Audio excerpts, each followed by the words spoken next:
बार उत्तर प्रदेश से भारतीय जनता पार्टी का सफाया होने जा रहा है। ये भारतीय जनता पार्टी के लोग इस बार जनता का सामना नहीं कर पाएंगे। ये भारतीय जनता पार्टी के लोगों ने पीछे से जीप चढ़ा दी। ये लोग सोचते हैं डरा करके राजनीति कर लेंगे। अंग्रेज तो बांटते थे तब राज करते थे, ये लोग डरा करके राज करना चाहते हैं। अभी भारतीय जनता पार्टी के लोग कहते हैं ये जाति ज्यादा है, कोई कभी कह देते हैं ये जाति ज्यादा है। बताओ ये जाति जनगणना क्यों नहीं कर रहे हैं? और जो मुख्यमंत्री लैपटॉप चलाना नहीं जानता वो लैपटॉप आपको नहीं देगा। और ये कौन सा प्लान एयरपोर्ट बना रहे हैं? एशिया का। और तब जब सरकार का समय खत्म हो गया तब लगा रहे हैं। ये जो इलाहाबाद में जान गई है 4 लोगों की, वो भारतीय जनता पार्टी की सरकार की वजह से जान गई है। कितने रुपए का हो गया सिलेंडर? अब 1000 पहुंच गया। और पेट्रोल 100 पहुंच गया कि नहीं पहुंच गया? ये सरकार रहेगी तो हो सकता है 150 भी पहुंचा दे पेट्रोल। और ये सरसों का तेल नहीं दे रहे आपको खाने में। जो सरकार खरीदने का इंतजाम कर रही है वो सरसों का तेल नहीं है, वो मिलावट का तेल ला रही है गरीबों के लिए।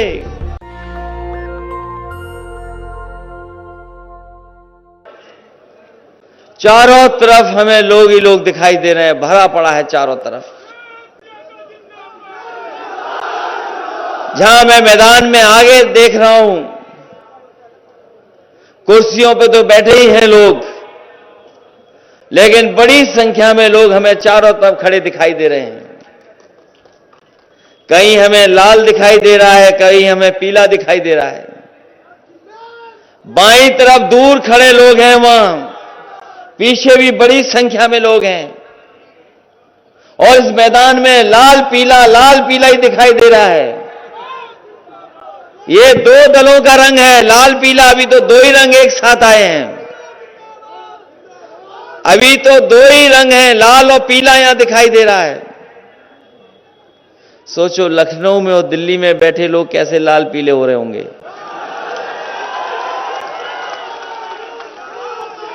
समाजवादी पार्टी ने सब रंग जोड़ लिए। समाजवादी पार्टी ने आज सब रंग को जोड़ लिया है, चाहे वो लाल हो, पीला हो, हरा हो, सफेद हो, नीला हो। समाजवादी पार्टी गुलदस्ता बना रही है। सब लोगों को जोड़ करके, सब रंगों को साथ ला करके उत्तर प्रदेश को बनाने का काम और गुलदस्ता बनाने का काम कर रही है समाजवादी पार्टी। और दूसरी तरफ एक रंग वाले लोग हैं। एक रंग वाले लोग क्या जीवन में खुशहाली लाएंगे ये बताओ आप? वो कोई जीवन में रंग नहीं ला सकते। अभी मैं सुन रहा था कि लोग बदलाव चाहते हैं, बदलाव। बताओ आप लोग बदलाव चाहते हो कि नहीं चाहते हो? और उत्तर प्रदेश के लोग बदलाव चाहते हैं। इसलिए बदलाव चाहते हैं कि उत्तर प्रदेश आज पीछे छूट गया है। जिन लोगों ने आंकड़े देखे होंगे, जानकारी हासिल की होगी, वो जानते होंगे कि आज उत्तर प्रदेश गरीबी में पीछे चलता चला जा रहा है। और ये हम और आप लोग नहीं कह रहे। जो नीति आयोग है भारत सरकार का, वो कह रहा है कि उत्तर प्रदेश पिछड़ गया है, पीछे चला गया है। और यहां पर हम संडीला में लोग इकट्ठे होकर के ये फैसला लेने आए हैं कि इस बार उत्तर प्रदेश से भारतीय जनता पार्टी का सफाया होने जा रहा है। ये भारतीय जनता पार्टी के लोग इस बार जनता का सामना नहीं कर पाएंगे।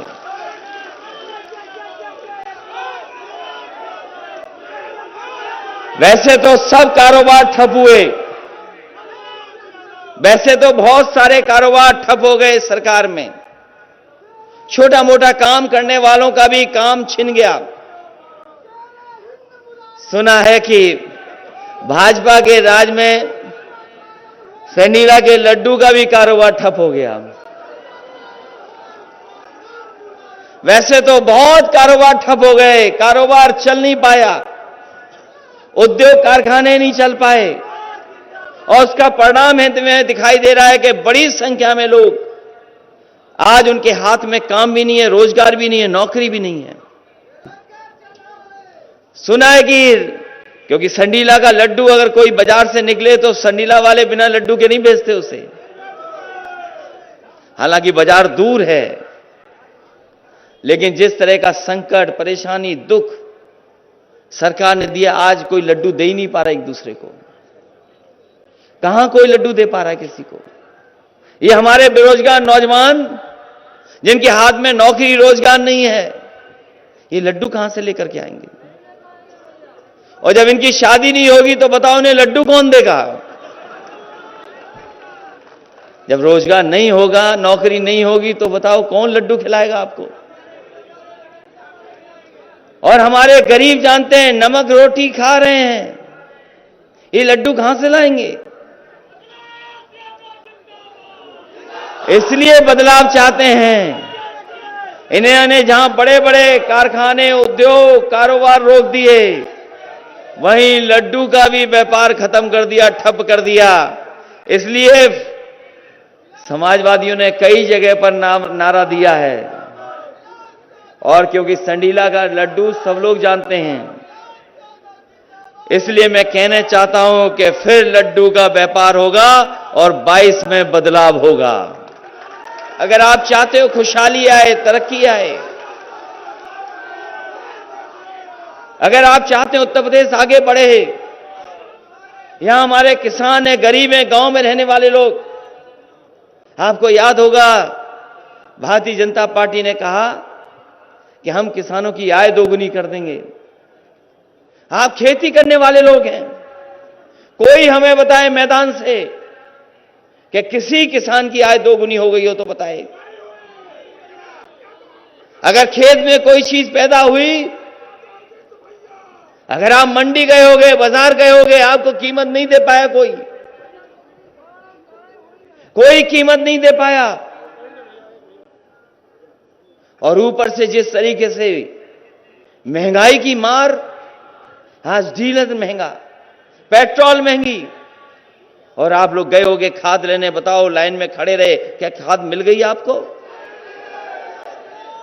डीएपी नहीं दे पा रही सरकार, और अभी धान बिका होगा, सरकार ने तो कीमत तय की थी। बताओ हमारे किसान भाइयों, किसको धान की कीमत मिल गई? किसी को धान की कीमत नहीं मिली, और केवल लोग लाइन में लग करके परेशान नहीं हुए, कई किसानों की जान चली गई। ये वही सरकार है जिसने आय दोगुनी की बात कही, और आपके बगल के जिले में सोचो, किसान 3 कानून वापस करने के लिए निकले थे। 3 कानून वापस हो, इसको लेकर के किसान निकले। भारतीय जनता पार्टी के गृह राज्य मंत्री, उनके समर्थक लोगों ने किसानों को गाड़ी से कुचल दिया।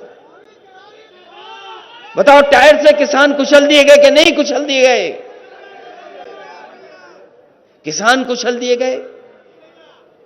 ये वही लोग हैं जैसे अंग्रेजों ने एक बार जलियांवाले बाग में सामने से गोली चलाई थी, ये भारतीय जनता पार्टी के लोगों ने पीछे से जीप चढ़ा दी। ये लोग सोचते हैं डरा करके राजनीति कर लेंगे। अंग्रेज तो बांटते थे तब राज करते थे, ये लोग डरा करके राज करना चाहते हैं।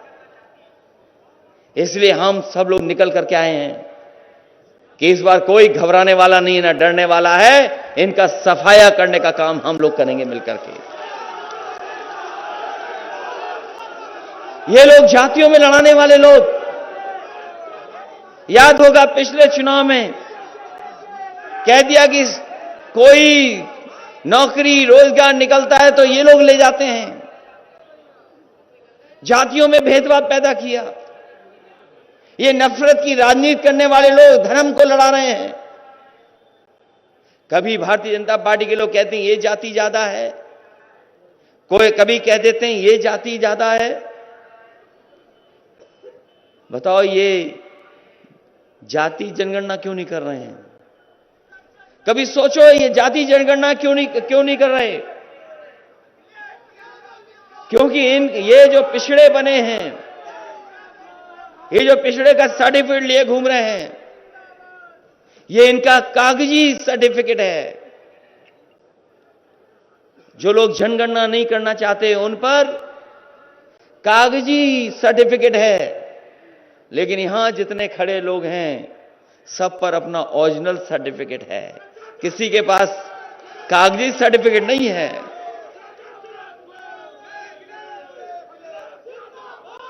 ये जानते हैं कि जिस समय जाति जनगणना हो जाएगी, ये जानते हैं कि जिस दिन जाति जनगणना हो जाएगी इनकी गिनती नहीं पता लगेगी। ये गिनती में उतने नहीं है जो हिसाब किताब बता रहे हैं।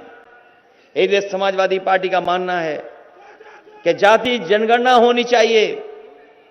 अगर ये जाति जनगणना नहीं करते हैं तो समाजवादी सरकार बनेगी। हम लोग जाति जनगणना कर करके अपने लोगों को उनको हक देने का काम, और जो पुरानी लड़ाई रही है कि आबादी के हिसाब से सम्मान मिले तो आबादी के हिसाब से भागीदारी मिले, हम आपको भरोसा दिलाते हैं कि आबादी के हिसाब से भागीदारी भी होगी, आबादी के हिसाब से आपका सम्मान देने का काम भी समाजवादी लोग करेंगे। ये लोग दो ही चीज चलाते हैं, भारतीय जनता पार्टी के लोग जीप चलाते हैं और जीप चलाते हैं, जीप चलाते हैं और जीप चलाते हैं। कहते थे लाखों नौकरियां मिल जाएंगी, 70 लाख नौकरी मिलेंगी। बताओ हमारे रघुवंशी समाज के लोगों कितनों को नौकरी मिल गई? यहां बैठे खड़े नौजवान बताओ कहां है रोजगार, कहां है नौकरी? नौकरी नहीं है। और अब जब समय खत्म हो गया तो हमारे बाबा मुख्यमंत्री कहते हैं कि हम टैबलेट देंगे, नौजवानों को टैबलेट देंगे। बोलने लगे कि हम नौजवानों को टैबलेट देंगे।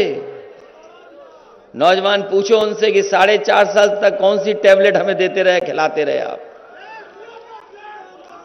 और जो मुख्यमंत्री लैपटॉप चलाना नहीं जानता वो लैपटॉप आपको नहीं देगा। क्या आप सोचते हो मुख्यमंत्री जी लैपटॉप चलाना जानते होंगे? ये बिजली इसलिए महंगी हो रही है क्योंकि बिजली के कारखाने नहीं लगाए इन्होंने, और अगर बिजली के कारखाने लगे होते तो बिजली बन रही होती। ये बिजली बनाना नहीं जानते कि कौन से कारखाने से लग रही है बिजली। और चीजें तो बोल लेते हैं पत्रकार साथियों, कभी बिजली के कारखाने का नाम नहीं बोला होगा आपके सामने। उनसे सांड बुलवाना हो तो तुरंत बोल देंगे सांड, लेकिन उनसे कहो कि बिजली कारखाने का नाम बता दो तो शायद उन्हें कई दिन लगेंगे तब याद कर करके बता पाए। मुझे किसी ने बताया कि आजकल वो बिजली के कारखाने का नाम रट रहे हैं अकेले में बैठ करके, और हम ये जानते हैं जब तक रट करके तैयार होंगे तब तक सरकार चली जाएगी। इसलिए आपको भरोसा दिला के जा रहे हैं, सबसे ज्यादा बिजली के कारखाने अगर कहीं लगाए गए तो समाजवादी सरकार में लगाए, उसी का परिणाम है आज बिजली भी मिल रही है। लेकिन जिस तरीके से बिल आ रहा है, जब बिल आता है तो हमारे गरीबों को करंट लगता है, हमारे गरीबों को करंट लगता है। हम आपको भरोसा दिलाएंगे कि सरकार बनेगी तो उम्मीद से ज्यादा आपको राहत बिजली में देने का काम समाजवादी लोग करेंगे। मुझे याद है उस समय जिस समय समाजवादी सरकार थी, देश के राष्ट्रपति जो रहे कलाम साहब हमसे मिले थे। उन्होंने कहा कि हम गांव में एक व्यवस्था लागू करना चाहते हैं जिससे कि गांव के घरों में बिजली पहुंच जाए और गांव के गरीबों को बिजली का बिल ना देना पड़े। मैंने उनकी पूरी बात सुनी थी कलाम साहब की, और जब उनकी सुन करके मैंने कहा कि हम बना देंगे इस कारखाने को, कुछ गांव को हम बिजली का इंतजाम कर देंगे, लेकिन हमने उनके सामने एक शर्त रखी कि अगर आप आकर के उद्घाटन करोगे तो हम इसको जल्दी बनवा देंगे। मुझे याद है कन्नौज में एक गांव में हम लोगों ने बिजली का सोलर का प्लांट लगवा दिया, 3 महीने में तैयार कर दिया, और 3 महीने में तैयार करा करके उस गांव को बिजली देने का इंतजाम कर दिया। और जब तैयार हो गया तो जो राष्ट्रपति रहे कलाम साहब, उनको बुलाया मैंने, उन्होंने उसका उद्घाटन किया। उद्घाटन होने के बाद उस गांव में लगातार फ्री बिजली मिलती थी, उन्हें बिल नहीं आता था। वो चक्की चलाना चाहे चक्की चला लें, खेत में पानी देना चाहे पानी का इंतजाम कर लें, पढ़ाई के लिए, घर के लिए, सड़क के लिए उनके मोहल्लों में लाइट लगा दी। ऐसे इंतजाम करने का काम समाजवादी लोगों ने किया। अगर वही योजना हमें गांव-गांव लागू करनी पड़ी तो समाजवादी लोग उसको बजट में ला करके अपने गांव के लोगों को फ्री बिजली देने का काम भी इस तरीके से करने का काम करेंगे। आज हमारा विकास रुक गया यूपी का। बड़े बड़े आयोजन हुए लखनऊ में, जहां पर निवेश के लिए बड़े बड़े उद्योगपति बुलाए गए, देश के प्रधानमंत्री आए, राष्ट्रपति आए, वो आकर के चले गए, एमओयू साइन हो गए, बड़ी बड़ी योजनाओं का एमओयू साइन हुआ कि ये आएगा कारखाना, ये उद्योग लगेगा। लेकिन बताओ 4.5 साल हो गए पूरे, कौन सा कारखाना लगा है? हरदोई के लोगों बताओ कौन सा नया कारखाना लग गया? कोई कारखाना नहीं लगा पाए। हरदोई में वही संडीला में कारखाना चल रहे हैं जो समाजवादी सरकार में लगे थे। मुझे खुशी है इस बात की कि जिस समय समाजवादी सरकार थी, ये जरूर कह रहे हैं कि हवाई अड्डा में एशिया का लगा रहे हैं, सबसे बड़ा हवाई अड्डा बना रहे हैं, लेकिन हरदोई में, संडीला में सबसे बड़ा प्लांट अगर कहीं लगाया गया था पेप्सी का, पानी का, जूस का, तो समाजवादी सरकार ने संडीला में लगवाने का काम किया था। आज भी वो प्लांट चल रहा है और न केवल उत्तर प्रदेश बल्कि देश का सबसे बड़ा प्लांट लगा है, वो समाजवादियों ने लगवाया। और ये कौन सा प्लांट एयरपोर्ट बना रहे हैं? एशिया का। और तब जब सरकार का समय खत्म हो गया तब लगा रहे हैं। और ये जो एयरपोर्ट बन रहा है वो आपके लिए नहीं बन रहा है। एयरपोर्ट में आप हवाई जहाज में नहीं चल पाओगे, ये बना रहे हैं सरकारी पैसे से, और जब बनकर के तैयार हो जाएगा तो इसको भी बेच देंगे। ये बेचने के लिए एयरपोर्ट बना रहे हैं। ये एयरपोर्ट इसलिए बना रहे हैं कल इनको बेचने का मौका मिल जाए। और फिर एशिया का क्यों सबसे बड़ा बना रहे हो? समाजवादियों को मौका मिलेगा तो वो एयरपोर्ट सरकार का रहेगा और दुनिया का सबसे बड़ा एयरपोर्ट बनाने का काम समाजवादी लोग करेंगे। अभी देखा होगा सड़क पर हवाई जहाज उतारे, अभी सड़क पर हवाई जहाज उतारे गए थे। ये काम तो समाजवादी लोग 5 साल पहले कर दिया था। ये नया काम नहीं है, समाजवादी 5 साल पहले करके छोड़ चुके हैं। जितने काम समाजवादियों ने किए वो काम आगे नहीं बढ़ पाए। ये एम्बुलेंस जो मंगाते हैं आप लोग बीमारी और तकलीफ में, समाजवादियों की देन है। कोरोना के समय पर जब सब कुछ बंद था, सब तकलीफ और परेशानी में थे, अगर कोई गरीबों की मदद कर रही थी तो ये एम्बुलेंस आकर के मदद कर रही थी। ये एम्बुलेंस किसी ने बनाई है, लगाई है आपकी मदद के लिए, तो समाजवादियों ने लगाई। हम आपको भरोसा दिलाते हैं अभी तो फ्री एम्बुलेंस है गरीबों के लिए। समाजवादी सरकार बनेगी तो गंभीर से गंभीर बीमारी के लिए भी गरीबों को कहीं भागना नहीं पड़ेगा, पूरा का पूरा इलाज उनका मुफ्त होगा। ये इंतजाम समाजवादी लोग करेंगे। पुलिस के लिए भी 100 नंबर दिया था, पुलिस के लिए भी 100 नंबर समाजवादियों ने दिया, लेकिन हमारे बाबा मुख्यमंत्री ने 100 का 112 कर दिया। 100 नंबर 112 हो गया। और पता नहीं क्या किया। पहले तो पुलिस ठीक थी, पता जब से नंबर बदला ये भी बदल गए थोड़ा। 100 नंबर था तो ठीक चल रही थी पुलिस, लेकिन जैसे ही 112 हुआ पुलिस भी बदल गई। और ये नोटबंदी की बाद जो 1000 बंद हुआ 2000 आ गया, अब इनका हिसाब किताब भी बदल गया। ये जो 100 नंबर का इंतजाम किया था वो इसलिए किया था गरीबों की मदद हो। अगर कहीं खेत पर झगड़ा हो जाए, गांव में कोई झगड़ा हो जाए, तो आपको थाने ना भागना पड़े, उसके लिए 100 नंबर का इंतजाम किया था कि आप फोन मिलाएं, पुलिस आपके पास आ जाए और मदद करने का काम करें। लेकिन उत्तर प्रदेश में जो हालात पैदा हो गए हैं, हमने आपने अखबारों में पढ़ा होगा कि इलाहाबाद में 4 लोग एक परिवार के मार दिए गए। एक परिवार के 4 लोग मार दिए गए। बताओ कौन दोषी है उसके लिए? उसके लिए दोषी अगर कोई है तो वो भारतीय जनता पार्टी की सरकार दोषी है। कौन नहीं जानता गांव में पानी के लिए झगड़ा हो जाता है? कौन नहीं जानता कि रास्ते के लिए झगड़ा हो जाता है? कभी मेड़ को लेकर के झगड़ा हो जाता है? ये जो इलाहाबाद में जान गई है 4 लोगों की, वो भारतीय जनता पार्टी की सरकार की वजह से जान गई है।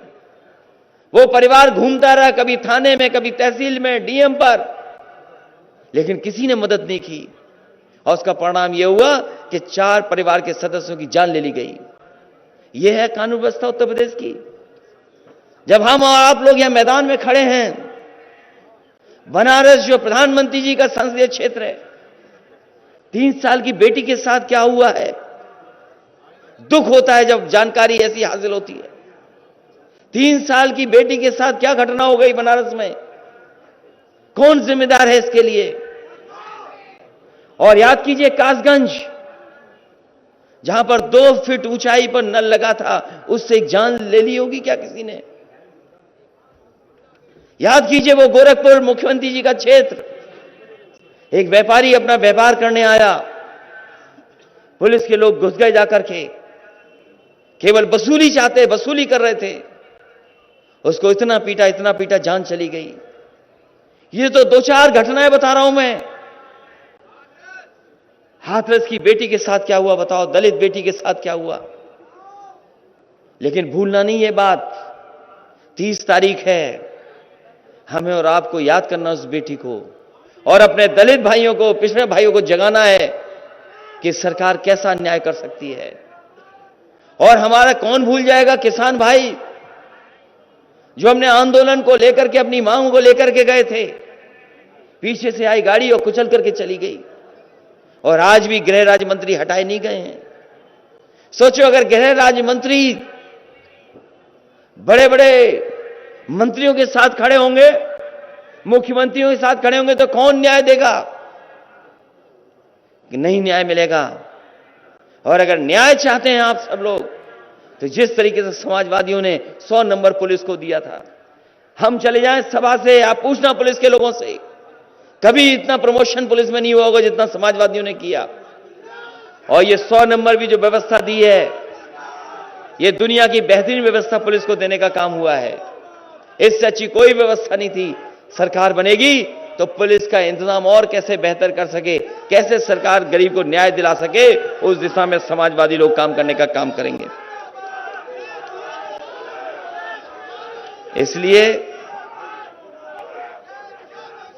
इसलिए जहां किसान बर्बाद हो गया, नौजवान के हाथ में नौकरी रोजगार नहीं, डीजल पेट्रोल कितना महंगा हो गया, यही भारतीय जनता पार्टी के लोग सिलेंडर के नाम पर वोट ले रहे थे, गांव-गांव सिलेंडर भेज दिया था। बताओ हमारी माताएं बहनें कितना सिलेंडर भरा पा रही हैं?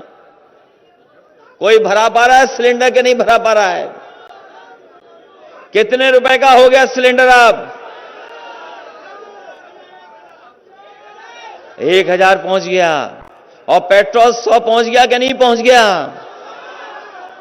ये सरकार रहेगी तो हो सकता है 150 भी पहुंचा दें पेट्रोल। सिलेंडर महंगा, पेट्रोल महंगी, और बताओ कड़ुआ तेल कितना महंगा हो गया, सरसों का तेल।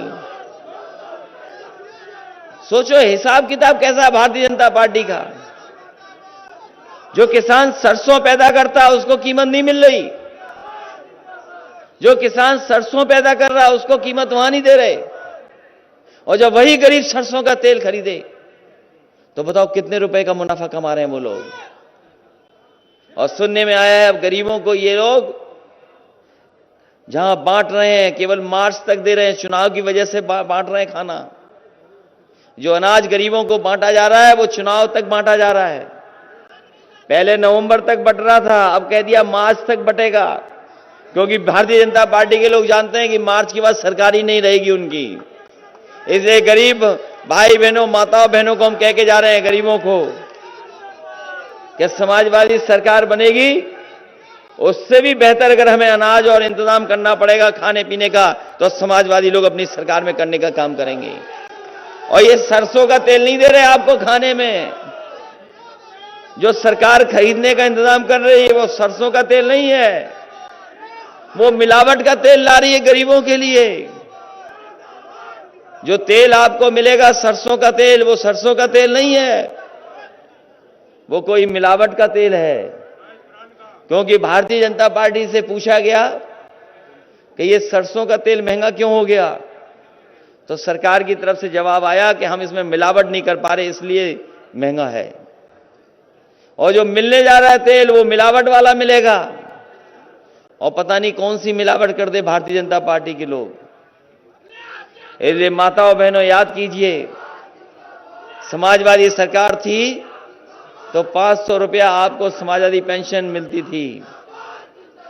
अपनी माताओं बहनों के लिए अगर हमें सम्मान में कोई और योजना चलानी पड़ी और इस महंगाई में 500 से ज्यादा देना पड़ा, 500 का 3 गुना भी करना पड़ा, तो अपनी माताओं बहनों के सम्मान में हम लोग ज्यादा राशि उनके अकाउंट में पहुंचाने का काम करेंगे। क्योंकि अभी चुनाव बाकी है, चुनाव में समय बाकी है। अभी योजना कोई बता देंगे तो भारतीय जनता पार्टी के लोग नकल कर लेंगे। इसलिए समय आने पर हम लोग अपनी माताओं बहनों के सम्मान में कोई न कोई योजना लाने का काम करेंगे। पहले 500 रुपए देते थे, लेकिन इस समय महंगाई बढ़ी है और 5 साल बीजेपी के लोग रहे हैं, इसलिए हमें अगर 3 गुना भी देना पड़ेगा तो हम लोग समाजवादी लोग इंतजाम करने का काम करेंगे। इसलिए इस मौके पर जहां आर्यवंशी समाज के लोग इकट्ठे हैं, इस कार्यक्रम के आयोजन में राममूर्ति, सुनील अरगवंशी जी, विशाल अरगवंशी और इनके तमाम सहयोगी साथियों को मैं बधाई देना चाहता हूं कि महाराजा सलई सिंह उर्वंशी के 15वें मूर्ति स्थापना दिवस में आपने हम लोगों को बुलाया।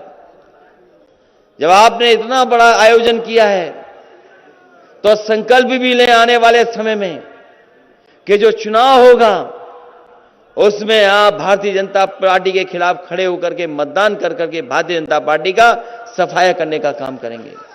क्योंकि उत्तर प्रदेश को इन्होंने पीछे कर दिया, सड़कें बनाई नहीं, जितनी सड़कें बनी समाजवादी सरकार में बनी। लखनऊ से लेकर के हरदोई तक चौड़ी सड़क बन रही थी, उतनी ही बनी जितनी सरकार में बनी थी। आपके पुलिस की 100 नंबर 112 कर दी, लेकिन पुलिस को बर्बाद कर दिया। एम्बुलेंस की व्यवस्था भी खराब कर दी। और कोरोना के समय पे हम लोगों ने देखा है कि जब गरीब को सबसे ज्यादा जरूरत थी मदद की, जब बीमारी में मदद की जरूरत थी, उस समय सरकार के लोगों ने मदद नहीं की। गरीब अपने आप भागता रहा, कभी दवाई के लिए, कभी बिस्तर के लिए और कभी ऑक्सीजन के लिए। इस सरकार ने गरीबों को अनाज छोड़ दिया। जो ये कहते थे कि दुनिया में हमारा डंका बजता है, पूरे देश ने देखा, दुनिया ने देखा किस तरीके से लाशें गंगा में बह रही थीं, गंगा में लाशें बह रही थीं। ऐसी खराब व्यवस्था कहीं नहीं हुई होगी जैसी सरकार में हुई है। ये वही भारतीय जनता पार्टी के लोग हैं जो मां गंगा को भी झूठ बोल करके उसको सफाई के लिए नारा दिया था, लेकिन आज भी साफ नहीं हुई।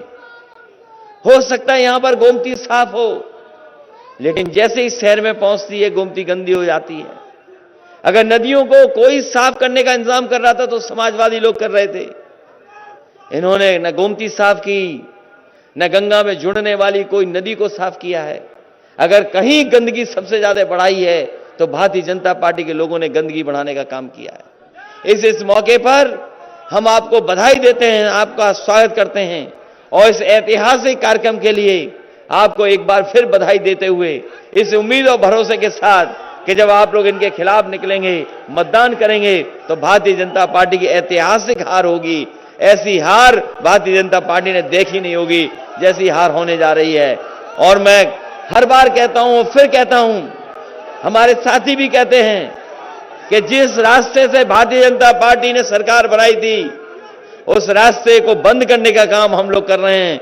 आने वाले समय में किसान भाई, नौजवानों, सब एक होकर के इन भारतीय जनता पार्टी के खिलाफ मतदान कर देना। नेशनल दस्तक की आपसे गुजारिश है कि अगर इसको बचाना चाहते हैं तो नेशनल दस्तक को सब्सक्राइब करने के लिए रेड कलर के सब्सक्राइब बटन को दबाएं, फिर बेल आइकन की घंटी दबाएं। नेशनल दस्तक को बचाने के लिए बहुत जरूरी है कि हर खबर को शेयर करें, लाइक करें, कमेंट जरूर करें।